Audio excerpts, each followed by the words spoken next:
கர்த்தருக்கு மகிமை உண்டாதாக. ஆண்டவராகிய இயேசு கிறிஸ்து நாமத்திலே இந்த நாளில் கூட நாம் பரிசுத்த வேதாகமத்திலிருந்து கர்த்தருடைய வார்த்தையிலிருந்து ஒரு சத்தியத்தை அறிந்து கொள்ளும்படியாய் பரலோக தகப்பன் பரிசுத்த ஆவியின் மூலமாய் நம்மளுக்கு அனுகிரகம் செய்வாராக. இன்றைக்கு பார்க்கக்கூடிய சத்தியத்தின் தலைப்பு தேவனுடைய சர்வாயுத வர்க்கம் என்ற தலைப்பிலே நாம் பார்க்க போகிறோம். நாம் எல்லோரும் கண்களை மூடி சத்திய ஆவியாகிய பரிசுத்த ஆவியுடைய கரங்களில் ஒப்பு கொடுப்போமா? பரிசுத்த ஆவியானவர் சகல சத்தியத்தில் நம்மை நடத்துவாராக. செபிப்போம். எங்களை மிகவும் நேசிக்கிற பரலோக தகப்பனே, ஆண்டவராய் இயேசு கிறிஸ்து நாமத்தினாலே உமக்கு கோடி ஸ்தோத்திரம். நீர் கிறிஸ்துவின் மூலமாய் அனுப்பின பரிசுத்த ஆவியானவர் நம்முடைய வேதத்திலிருந்து, இந்த பரிசுத்த வேதத்திலிருந்து தேவனுடைய சர்வாயுத வர்க்கம் என்ற ஒரு சத்தியத்தை பரிசுத்த ஆவியானவர் எங்களுக்கு சொல்லி கொடுப்பாராக. சகல சத்தியத்துக்குள்ளும் தேவன் வழி நடத்துவீராக. பரிசுத்த ஆவியானவரே உடைய கரங்களில் ஒப்பு கொடுக்கிறேன். பேசும், நாங்கள் கேட்கிறோம். பிதா கிறிஸ்துவில் மகிமைப்படுவாராக. கர்த்தராகிய இயேசு கிறிஸ்து நாமத்தில் ஜெபங்கேலும் எங்கள் பரலோகத்தின் பிதாவே, ஆமென். கர்த்தருக்கு மகிமை உண்டாவதாக. இன்றைக்கு நாம் கர்த்தருடைய வார்த்தையை கேட்போம். மீண்டும் நான் உங்களுக்கு ஞாபகப்படுத்த விரும்புகிறேன். இன்றைக்கு சத்தியத்தின் தலைப்பு தேவனுடைய சர்வாயுத வர்க்கம். எபேசியருக்கு எழுதிய நிருபம் 6ஆம் அதிகாரம் 10ஆம் வசனத்தை நாம் வாசித்து தேவனை நாம் மகிமைப்படுத்துவோமாக. கடைசியாக என் சகோதரரே, கர்த்தரிலும் அவருடைய சத்துவத்தின் வல்லமையிலும் பலப்படுங்கள். ஆமென். அப்போஸ்தலனாகிய பவுல் அநேக நிருபங்களை இந்த பரிசுத்த வேதாகமத்திலே எழுதும்படி தேவன் கிருபை கொடுத்திருக்கிறார்.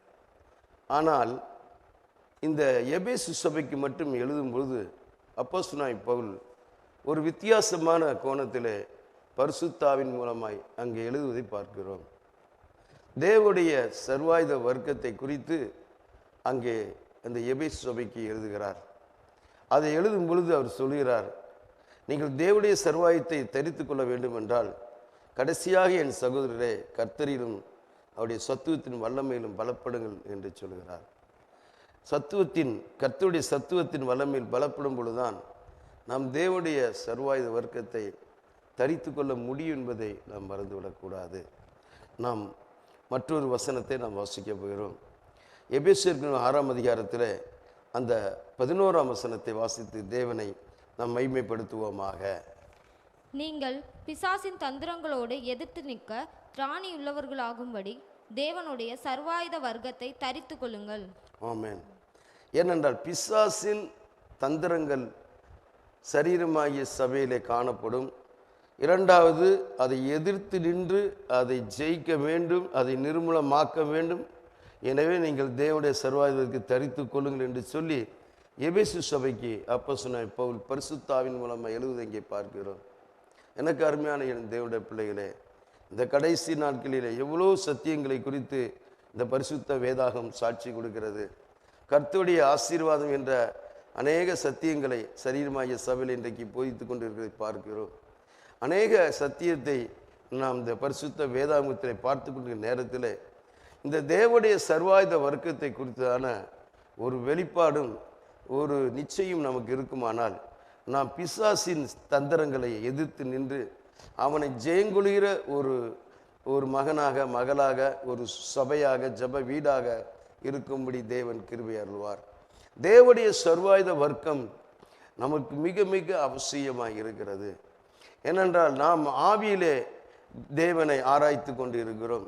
ஆவியிலே தேவனுடைய நாமத்தை தொழுது கொண்டு இருக்கிறோம். காரணம் என்ன? தேவன் நம்முடைய ஆவியிலே மறுபடியும் பிறக்க செய்திருக்கிறார். வேதம் மிக தெளிவாக சொல்கிறது, ஒருவன் ஆண்டவராகிய இயேசு கிறிஸ்து சொந்த இரட்சகராய் ஏற்றுக்கொண்டு அவன் முழுக்கு ஞானஸ்தானம் பெற்று, பிதா குமாரன் பரிசுத்த ஆவியினாலே முழுக்கு ஞானஸ்தானம் பெற்று, அவன் பரிசுத்த ஆவியினாலே ஞானஸ்தானம் பெற்று நல்மனசாட்சிய உடன்படிக்கையும் இரத்தத்தாங்கிய புதிய உடன்படிக்கையும் அவன் கை கொள்ளும் பொழுது வேதம் மிகவும் அவன் தெளிவாக சொல்கிறது, அவன் ஒரு ஆவிக்குரியவனாய் காணப்படுகிறான் என்று சொல்லி. நம்முடைய ராஜ்யம் ஆவிக்குரிய ஒரு ராஜ்யம்.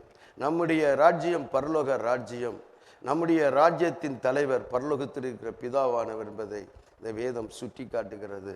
எனவே ஆவிக்குரிய நாம் ஆவியிலே இருக்கிற அந்த சாத்தானோடு எதிர்த்து நிற்க வேண்டும், அவனை ஜெயிக்க வேண்டும், அவனுடைய தந்திரங்களை முறியடிக்க வேண்டும் என்பது தேவனுடைய சித்தமாக இருக்கிறது. அப்போஸ்தலனாகிய பவுல் எவ்வளவோ நிருபங்களை எவ்வளவோ திருச்சபைகளுக்கு அவர் எழுதி கொண்டிருக்கிற நேரத்தில் எபேசு சபைக்கு இது எழுதுடைய நோக்கம் என்ன? எபேசு சபைக்கு மட்டுமல்ல சகோதரனே சகோதரியே, இந்த நாளில் இந்த தேவனுடைய வார்த்தையை கேட்டுக்கொண்ட ஒவ்வொரு சகோதரனும் ஒன்றை அறிந்து கொள்ள வேண்டும். எபேசு சபைக்கு மட்டுமல்ல, நம்மை போன்ற கடைசி நாட்களில் இருக்கிற ஒவ்வொரு தேவனுடைய பிள்ளைகளுக்கும் தேவனுடைய ஊழியக்காரர்களுக்கும் இது மிகவும் வேண்டிய ஒரு சத்தியமாய் இருக்கிறது. இன்றைக்கு தேவனுடைய வார்த்தையை பிரசங்கிக்கிற அநேக பிரசங்கத்தை நாம் கேட்டுக்கின்ற நேரத்தில் தேவனுடைய சர்வாயுத வர்க்கத்தை குறித்து நாம் ஒரு வெளிப்பாடு உள்ள மக்களாய் காணப்படுமானால் நாம் பாக்கியவான்களாய் இருப்போம். இங்கே வாசிக்கப்பட்ட தேவனுடைய வார்த்தையை பாருங்கள். 6ஆம் அதிகாரம் 11ஆம் வசனத்திலே, நீங்கள் பிசாசின் தந்திரங்களை எதிர்த்து நிற்க திராணியுள்ளவருமாடி தேவனுடைய சர்வாயுத வர்க்கத்தை தரித்து கொள்ளுங்கள் என்று இங்கே எழுதப்பட்டிருக்கிற நீங்கள் கவனித்து பாருங்கள்.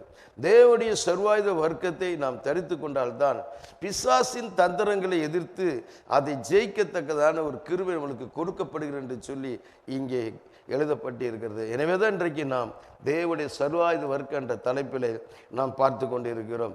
மிகவும் நாம் கவனமாக இதை பார்க்கும்படி பரிசுத்த ஆவியான அனுகிரகம் செய்வாராக. பழைய ஏற்பாட்டிலே இப்போ இஸ்ரேல் ஜனங்கள் மாம்சத்தோடும் இரத்தத்தோடு தான் போராடி கொண்டிருந்தார்கள்.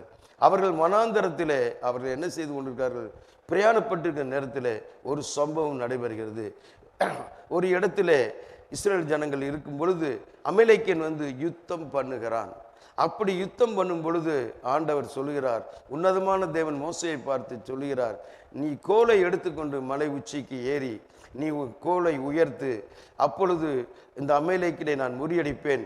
அதற்காக யோசுவாவை நீ ஆயத்தப்படுத்து, யோசுவாவை யுத்தம் பண்ணுடைய அனுப்பு என்று சொல்லி மோசையிடம் சொன்ன பொழுது மோசே யோசுவாவையும் மற்ற யுத்த வீரர்களையும் ஆயத்தப்படுத்தி அமலேக்குடைய யுத்தம் பண்ணுடைய அனுப்பிவிட்டு பின்பு அவர் மலைக்கு ஏறுகிறார். மலைக்கு ஏறும் பொழுது 2 பேருடன் கூட செல்கிறார். ஒருவர் ஆரோன், மற்றொரு ஊர். செல்லும் பொழுது மலையிலே கோலை வைத்து கொண்டு கைகளை உயர்த்தும் பொழுது அங்கே மாம்சத்தோடும் இரத்தத்தோடும் அவர்கள் போராடுகிறதை அங்கே பார்க்கிறோம். இஸ்ரேல் ஜனங்கள் அமலேக்கியோடு யுத்தம் பண்ணுகிறார்கள். மோசே கைகளை உயர்த்தின பொழுது இஸ்ரவேலர்கள் அமலேக்கினை மேற்கொண்டார்கள். கை கீழே இறங்கும் பொழுது, மோசையுடைய கை கீழே இறங்கும் பொழுது அமலேக்கன் இஸ்ரவேலரை மேற்கொண்டதை நாம் அங்கே பார்க்கிறோம். உடனே ஊரும் அந்த ஆரோனும் ஒரு காரியத்தை செய்கிறார்கள். ஒரு பெரிய கல்லை எடுத்து மோசையை உட்கார வைத்து 2 பக்கம் 2 கைகளை பிடித்து கொண்டார்கள், தாங்கி கொண்டார்கள். அப்பொழுது மோசையின் கை உயர்ந்த வண்ணமாக இருந்தது. அப்பொழுது இஸ்ரேல் ஜனங்கள் அமலேக்கனை முறியடித்து அங்கே வெற்றி சிறந்தார்கள் என்று சொல்லி நாம் பார்க்கிறோம். அந்த பகுதியைத்தான் வாசிக்க போகிறோம். ஆனால் வாசிப்பதற்கு முன்பாக நாம் ஒன்றை தெளிவாக அறிந்து கொள்ள வேண்டும். பழைய ஏற்பாட்டிலே சாத்தானோடு தேவ ஜனங்கள் போராடவில்லை, இஸ்ரேல் ஜனங்கள் போராடவில்லை. அவர்கள் மாம்சத்தோடு தான் போராடினார்கள். மாம்சத்துக்கு எதிர்ப்பட்டவர்கள் தான் அவர்கள் யுத்தம் பண்ணி ஜெயித்தார்கள். ஆனால் புதிய ஏற்பாட்டிலே அப்படி இல்லை. எனவே தான் அந்த பகுதியை நாம் வாசித்த பின்பு நாம் புதிய ஏற்பாட்டுக்குள்ளே திரும்ப வரப்போகிறோம். நாம் பழைய ஏற்பாட்டிலே யாத்திரா புத்தகம் 17ஆம் அதிகாரத்தை நாம் எடுத்துக்கொள்வோம். 8ஆம் வசனத்திலிருந்து 13ஆம் வசனம் வரை அந்த இஸ்ரவேல் அமலேக்கிய யுத்தத்தை குறித்து நாம் வாசிக்க போகிறோம். மீண்டும் உங்களுக்கு ஒன்றை ஞாபகப்படுத்துகிறேன். இஸ்ரவேல் ஜனங்கள் மாம்சத்தோடு யுத்தம் பண்ணுகிறார்கள், சாத்தானோடு அவர்கள் யுத்தம் பண்ணவில்லை. அமலேக்கியர் என்ற அந்த மாம்சத்தோடு இரத்தத்தோடு யுத்தம் பண்ணி வெற்றி சிறந்தார் என்பதை மனதில் கொண்டு இந்த பகுதியை நாம் வாசிக்க போகிறோம். யாத்திரா புத்தகம் 17ஆம் அதிகாரம் 8லிருந்து 13ஆம் வசனம் வரை வாசித்து நம் தேவனை இந்த அருமையான நாளிலே மகிமைப்படுத்த போகிறோம். வாசிக்க கேட்போம். அமலேக்கியர் வந்து ரேவிதீமிலே இஸ்ரவேலரோட யுத்தம் பண்ணினார்கள். அப்பொழுது மோசே யோசுவாவை நோக்கி, நீ நமக்காக மனிதரை தெரிந்து கொண்டு புறப்பட்டு அமலேக்கியரோட யுத்தம் பண்ணு. நாளைக்கு நான் மலையுச்சியில் தேவனுடைய கோலை என் கையில் பிடித்து கொண்டு நிற்பேன் என்றான். யோசுவா தனக்கு மோசே சொன்னபடியே செய்து அமலேக்கோட யுத்தம் பண்ணினான். மோசேயும் ஆரோனும் ஊர் என்பவனும் மலையுச்சியில் ஏறினார்கள். மோசே தன் கையை ஏறெடுத்திருக்கையில் இஸ்ரவேலர் மேற்கொண்டார்கள். அவன் தன் கையை தாழ விடுகையில் அமலேக்கு மேற்கொண்டான். மோசேயின் கைகள் அசந்து போயிற்று. அப்பொழுது அவர்கள் ஒரு கல்லை கொண்டு வந்து அவன் கீழே வைத்தார்கள். அதன் மேல் உட்கார்ந்தான். ஆரோனும் ஊரும் ஒருவன் ஒரு பக்கத்திலும் ஒருவன் மறுபக்கத்திலும் இருந்து அவன் கைக்கு தாங்கினார்கள். இவ்விதமாய் அவன் கைகள் சூரியன் அஸ்தமிக்கும் வரைக்கும் ஒரே நிலையாயிருந்தது.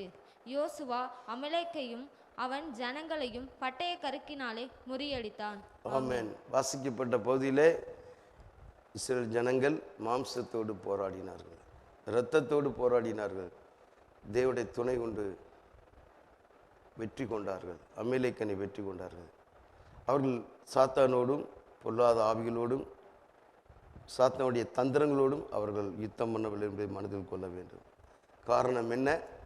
இஸ்ரேல் ஜனங்கள் பாவத்திற்கு அடிமைகளைத்தான் இருந்தார்கள். பாவத்திலிருந்து அவர்களுக்கு விடுதலை கிடையாது. அவர்கள் தேவனால் எகிப்திலிருந்து மீட்டு கொண்டு வந்தாலும் கூட அவர்கள் பாவத்திற்கு அடிமைகளாய்த்தான் இருந்தார்கள். ஆனால் புதிய ஏற்பாட்டிலோ அப்படி கிடையாது. கிறிஸ்து இயேசுவின் மூலமாய் நாம் பாவத்திலிருந்து விடுதலையாக்கப்பட்டிருக்கிறோம். சாத்தானுடைய பிடியிலிருந்து நாம் விடுதலையாக்கப்பட்டிருக்கிறோம். அந்தகார லோகத்திலிருந்து நாம் விடுதலையாக்கப்பட்டிருக்கிறோம். சாத்தானுடைய கையிலிருந்து நாம் விடுதலையாக்கப்பட்டிருக்கிறோம். இயேசு கிறிஸ்துவின் இரத்தத்தின் மூலமாய் நாம் பாவ மன்னிப்பை பெற்றுக்கொண்டு தேவனுடைய ராஜ்யத்தில் தேவனுடைய பிள்ளைகளாய், ஆவிக்குரிய பிள்ளைகளாய், தேவனுடைய முத்திரை பெற்ற பிள்ளைகளாய், உன்னதமான தேவனுடைய மக்களாய், ஜீவனுள்ள தேவனுக்கு சாட்சியாய் இந்த பூமியிலே நாம் வாழ்ந்து கொண்டிருக்கிறோம். இப்படி வாழ்ந்து கொண்டிருக்கிற நாம் பழைய ஏற்பாட்டை போல மாம்சத்தோடு இரத்தத்தோடும் நாம் போராடக்கூடாது. நம்முடைய போராட்டம், நம்முடைய யுத்தம் அந்தகார லோகாதிபதியாகிய சாத்தானோடும் அவன் கூட்டத்தோடும் தான் யுத்தம் என்று சொல்லி வேதம் சொல்கிறது. நாம் ஒரு வசனத்தை நாம் வாசிக்க போகிறோம். எல்லோரும் 1 தீமோத்தேயுவின் புத்தகம் 2ஆம் அதிகாரம் 3ஆம் வசனத்தை நாம் திருப்பிக் கொள்வோம். அங்கே அப்போஸ்தலனாகிய பவுல் தீமோத்தேயுவுக்கு எழுதும் பொழுது, நீ இயேசு கிறிஸ்துக்கு நீ போர்ச்சேகவனாய், நல்ல ஒரு போர்ச்சேகவனாய் இரு என்று சொல்லி அங்கே சொல்வதை நாம் பார்க்கிறோம். மீண்டுமாய் நான் சொல்லுகிறேன். 1 தீமோத்தேயு, மன்னித்துக் கொள்ளுங்கள், 2 தீமோத்தேயுவின் புத்தகம் 2ஆம் அதிகாரம் 3ஆம் வசனத்தை வாசிக்கிறோம். 1 தீமோத்தேயு அல்ல, 2 தீமோத்தேயு 2ஆம் அதிகாரம் 3ஆம் வசனத்தை வாசித்து தேவனை நாம் மகிமைப்படுத்துவோமாக. நீயும் இயேசு கிறிஸ்துவுக்கு நல்ல போர் சேவகனாய் தீங்கனுபவி. பாருங்க, அப்போஸ்தலனாகிய பவுல் தீமோத்தேயுக்கு எழுதுகிறார். அதில் 1ஆம் வசனத்தில் கூட நான் வாசிப்போமா? 2:1. ஆதலால் என் குமாரனே, நீ கிறிஸ்து இயேசுவிலுள்ள கிருபையில் பலப்படு. என் குமாரனே என்று சொல்லி அழைத்து விட்டு முதல்ல கிருபையில் பலப்படு, 2 நல்ல போர்ச்சேகவனாயிரு. எனக்கு அருமையான என் தேவனுடைய பிள்ளைகளே, இந்த புதிய ஏற்பாட்டிலே ஒவ்வொரு தேவனுடைய பிள்ளைகள், ஒவ்வொரு தேவனுடைய ஊழியக்காரர்களும் நல்ல போர்ச்சேகவனாய் இருக்க வேண்டும். தேவனுடைய சர்வாயுத வர்க்கத்தை தரித்து கொண்ட நல்ல போர்ச்சேவர்களாய் காணப்பட வேண்டும் என்று தேவன் விரும்புகிறார். தேவன் அதற்குத்தான் நம்மளை அழைத்து இருக்கிறார். இந்த பூமியிலே நாம் 70 வருடமோ அல்லது 80 வருடமோ அல்லது 90 வருடமோ நாம் தேவனுக்காக வாழப்போகிறோம். இந்த வாழ்க்கையிலே நமக்கு ஒரு காரியத்தை மனதார விசுவாசித்து அதை செயல்படுத்த வேண்டும். அது என்ன? நான் தேவனுக்காக நல்ல ஒரு போர்ச்சேவனாய் காணப்பட வேண்டும். ஆவிக்குரிய யுத்தத்திலே நான் தேவனுடைய சர்வாயுத வர்க்கத்தை தரித்து கொண்டு தேவனுக்காக வாழ்ந்து நான் பரம ராஜ்யத்தை கண்டடைய வேண்டும் என்ற ஒரு விசுவாசமும் நம்பிக்கையும் சத்தியத்தையுடைய மக்களாய் நாம் காணப்பட வேண்டும் என்று தேவன் விரும்புகிறார். அதற்காக இந்த நாளின் கூட தேவனுடைய சர்வாயுத வர்க்கம் என்ற சத்தியத்தை குறித்து நம்மோடு பேசிக்கொண்டு இருக்கிறார். அப்போஸ்தலனாகிய பவுல் குமாரன், அதாவது தீமோத்தேயுக்கு எழுதும் பொழுது, தன்னுடைய குமாரனாகிய அந்த தீமோத்தேயுக்கு எழுதும் பொழுது அவர் சொல்கிறார், மீண்டும் நீ வாசிக்கிறேன், நீயும் இயேசு கிறிஸ்துக்கு நல்ல போர்ச்சேவனாய் தீங்கனு. ஒரு போர்ச்சேவன் யுத்தத்தில் எப்படி இருப்பான்? ஆயுதங்களை தரித்திருப்பான். அதுதான் தேவனுடைய சர்வாயுத வர்க்கம். அதை குறித்து தான் நாம் வாசிக்க போகிறோம். நாம் இன்னொரு வசனத்தை நாம் தெளிவாக வாசிக்க போகிறோம். என்னவென்றால், நாம் நல்ல ஒரு போர்ச்சேவனாய் இருக்கும் பொழுது தேவன் நம்மளுக்கு சகல அதிகாரத்தின் கையில் கொடுத்து தான் நம்மளை நிற்க வைத்திருக்க என்பதை நாம் அறிந்து கொள்ள வேண்டும். நாம் ஒரு வசனத்தை நாம் வாசிப்போமா? லூக்கா எழுதின சுவிசேஷ புத்தகத்தை நாம் திருப்பிக் கொள்வோம். 10ஆம் அதிகாரத்திலே 17 to 19 வரை நாம் வாசிக்க போகிறோம். இந்த book of Luke chapter 10 verse 17 and 18 and 19. பின்பு அந்த 70 பேரும் சந்தோஷத்தோடே திரும்பி வந்து ஆண்டவரே, உம்முடைய நாமத்திலே பிசாசுகளும் எங்களுக்கு கீழ்ப்படுகிறது என்றார்கள். அவர்களை அவர் நோக்கி, சாத்தான் மின்னலைப் போல வானத்திலிருந்து விழுகிறதை கண்டேன். இதோ சர்ப்பங்களையும் தேள்களையும் மிதிக்கவும் சத்ருவினுடைய சகல வல்லமையையும் மேற்கொள்ளவும் உங்களுக்கு அதிகாரம் கொடுக்கிறேன். ஒன்றும் உங்களை சேதப்படுத்த மாட்டாது. ஆமென். நம்மளுக்கு அதிகாரம் கொடுத்து தான் நம்மளை நிற்க வைக்கிறார். இன்னொரு வசனத்தை கூட நம்ம வாசிப்போம். மத்தேயு 28, 16, 17, 18. மத்தேயு 28, 28ஆம் அதிகாரத்தை நாம் திருப்பிக் கொள்வோம். 16, 17, 18 வாசித்து தேவனை நாம் மைமைப்படுத்துவோமாக. 11 சீசர்களும் கலிலேயாவிலே இயேசு தங்களுக்கு குறித்திருந்த மலைக்கு போனார்கள். அங்கே அவர்கள் அவரை கண்டு பணிந்து கொண்டார்கள். சிலரோ சந்தேகப்பட்டார்கள். அப்பொழுது இயேசு சமீபத்தில் வந்து அவர்களை நோக்கி, வானத்திலும் பூமியிலும் சகல அதிகாரமும் எனக்கு கொடுக்கப்பட்டிருக்கிறது. ஆமென். சகல அதிகாரத்தை உடைய தெய்வம் தான் நம்முடைய ஆண்டவராகிய இயேசு கிறிஸ்து. வானத்திலும் பூமியிலும் சகல அதிகாரம், அந்த அதிகாரத்தோடு தான் நம்மளை நிற்க வைக்கிறார். ஒவ்வொரு தேவனுடைய ஊழியக்காரர்களையும், ஒவ்வொரு தேவனுடைய ஜனத்தையும், புதிய ஏற்பாட்டிலே ரட்சிக்கப்பட்ட ஒவ்வொரு ஜனத்தையும் தேவன் சும்மா நிற்க வைக்கவில்லை, சகல அதிகாரத்தையும் கொடுத்து தான் நம்மளை நிற்க வைத்திருக்கிறார். ஆண்டவராகிய இயேசு கிறிஸ்து நாமத்திலே சகல அதிகாரம் நமக்கு கொடுக்கப்பட்டிருக்கிறது. அந்த அதிகாரத்தை நாம் விசுவாசித்து நாம் சாத்தானோடு எதிர்த்து நிற்க வேண்டும். தேவனுடைய சர்வாயுத வர்க்கத்தை நாம் தெரிந்து கொள்ள வேண்டும். எனவே தேவனுடைய சர்வாயுத வர்க்கம் என்றால் என்ன என்பதை நாம் மீண்டுமாய் அந்த எபேசியர் புத்தகத்துக்கு கடந்து வருவோமாக. நாம் எல்லோரும் எபேசியர் புத்தகம் 6ஆம் அதிகாரம் 10ஆம் வசனம் 11ஆம் வசனத்தை வாசித்து நாம் தேவனை மகிமைப்படுத்துவோமாக. The book of Ephesians chapter 6 verse 10 and 11. கடைசியாக என் சகோதரரே, கர்த்தரிலும் அவருடைய சத்துவத்தின் வல்லமையிலும் பலப்படுங்கள். நீங்கள் பிசாசின் தந்திரங்களோடு எதிர்த்து நிற்க திராணியுள்ளவர்களாகும்படி தேவனுடைய சர்வாயுத வர்க்கத்தை தரித்து கொள்ளுங்கள். பார்த்தீங்களா? தேவனுடைய சர்வாயுத வர்க்கத்தை தரித்து கொள்ளுங்கள் என்று சொன்ன பின்பு அவர் அதற்கு ஒரு விளக்க உரையும் சொல்கிறார். 12ஆம் வசனத்தை நாம் வாசிப்போம். ஏனெனில் மாம்சத்தோடும் இரத்தத்தோடும் அல்ல, துரைத்தனங்களோடும் அதிகாரங்களோடும் இப்பிரபஞ்சத்தின் அந்தகார லோகாதிபதிகளோடும் வானமண்டலங்களில் உள்ள பொல்லாத ஆவிகளின் சேனைகளோடும் நமக்கு போராட்டம் உண்டு. ஆமென். நமக்கு போராட்டம் உண்டு. எதோட? மாம்சத்தோடு இரத்தத்தோடும் அல்ல. நன்றாக கவனிங்கள் சகோதரனே, சகோதரியே, தேவனுடைய வார்த்தையை கேட்டுக்கொண்டிருக்கிற சகோதரனே, சகோதரியே, மாம்சத்தோடும் இரத்தத்தோடும் நமக்கு போராட்டம் அல்ல. இன்னைக்கு அநேக நேரங்களிலே மாம்சத்தோடு இரத்தத்தோடும் தான் தேவனுடைய ஊழியக்காரர்கள், தேவனுடைய ஜனங்கள் போராடி கொண்டிருக்கிறதை நாம் பார்க்கிறோம். அப்படி அல்ல. தேவனுடைய பிள்ளைகளும் தேவனுடைய ஊழியக்காரர்களும் ஒன்றை நாம் மனதில் கொள்ள வேண்டும். நீங்களும் நானும் ஒரு காரியத்தை மனதில் விசுவாசிக்க வேண்டும். நமக்கு எதிராக வருகிறவர்கள் யாராக இருந்தாலும் சரி, அது அமலேக்கியனாக இருந்தாலும் சரி, அல்லது எகிப்தியனாக இருந்தாலும் சரி, அல்லது பெலிஸ்தியனாக இருந்தாலும் சரி, எனக்கு அருமையான என் தேவனுடைய பிள்ளைகளை, பின்னாடி ஒரு கூட்டம் நின்று கொண்டிருப்பதை நாம் மனதார அறிந்து கொள்ள வேண்டும். அது என்ன கூட்டம்? அந்த வசனத்தில் வாசிக்கிறோம். துரைத்தனங்களோடு 1, 2வது அதிகாரங்களோடு, 3 இப்பிரபத்தின் அந்தகார லோகாதிபதிகளோடு, 4 வான மண்டலங்களில் உள்ள பொல்லாத ஆவிகள் சேனோடு நமக்கு போராட்டம் உண்டு என்பதை வேதம் சுட்டி காட்டுகிறது. அநேக நேரங்களிலே தேவனுடைய பிள்ளைகளும் தேவனுடைய என்னை போன்ற ஊழியர்களும் மாம்சத்தோடும் இரத்தத்தோடும் போராடி கொண்டிருப்பதை நாம் பார்க்கிறோம். அவன் சரியில்லை, இவன் சரியில்லை என்று சொல்லி நாம் சொல்லி கொண்டிருப்பதை நாம் கேள்விப்பட்டிருக்கிறோம். எனக்கு அருமையான என் தேவனுடைய பிள்ளைகளை, நாம் ஒன்றை கவனமாய் ஆராய்ந்து பார்க்க வேண்டும். பிசாசின் தந்திரங்கள் இந்த பூமியிலே செயல்பட்டு கொண்டிருக்கிறது. பிசாசின் ஆயுதங்கள் இந்த பூமியிலே செயல்பட்டு கொண்டிருக்கிறது. விசேஷமாக சரீரமாகிய சபையிலே அது செயல்பட்டு கொண்டிருக்கிறது. சத்துரு எவ்வளவோ தந்திரமான காரியங்களை சரீரமாகிய சபைக்குள்ளே கொண்டு வந்து கொண்டு இருக்கிறான். ஆண்டவர் சொன்னார், இந்த மனுஷகுமாரன் வரும்போது பூமியிலே விசுவாசத்தை காண்பேனோ என்று சொன்னார்.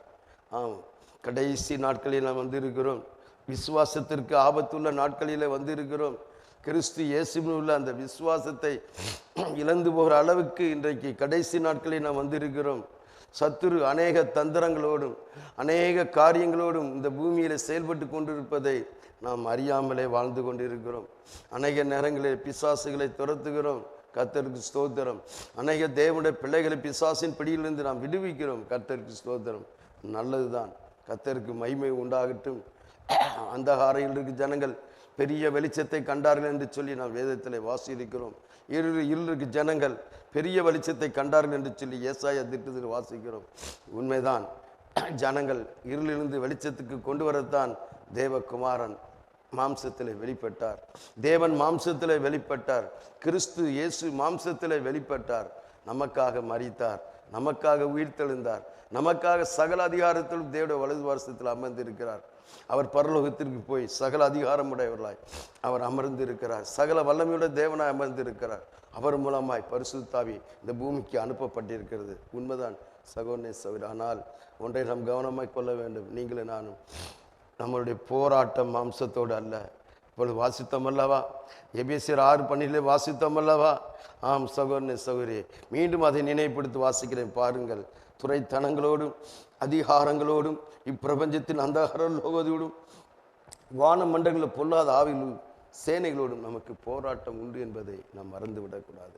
எனவேதான் தேவனுடைய அந்த சர்வாயுத வர்க்கத்தை நாம் தரித்து கொள்ள வேண்டும். தேவனுடைய சர்வாயுத வர்க்கம் என்றால் என்ன என்பதை நாம் பார்க்க போகிறோம். இந்த நாளில் கூட தேவனுடைய சர்வாயுத வர்க்கம் என்பது 7 விதமான ஆயுதங்களை உடையதாக இருக்கிறது.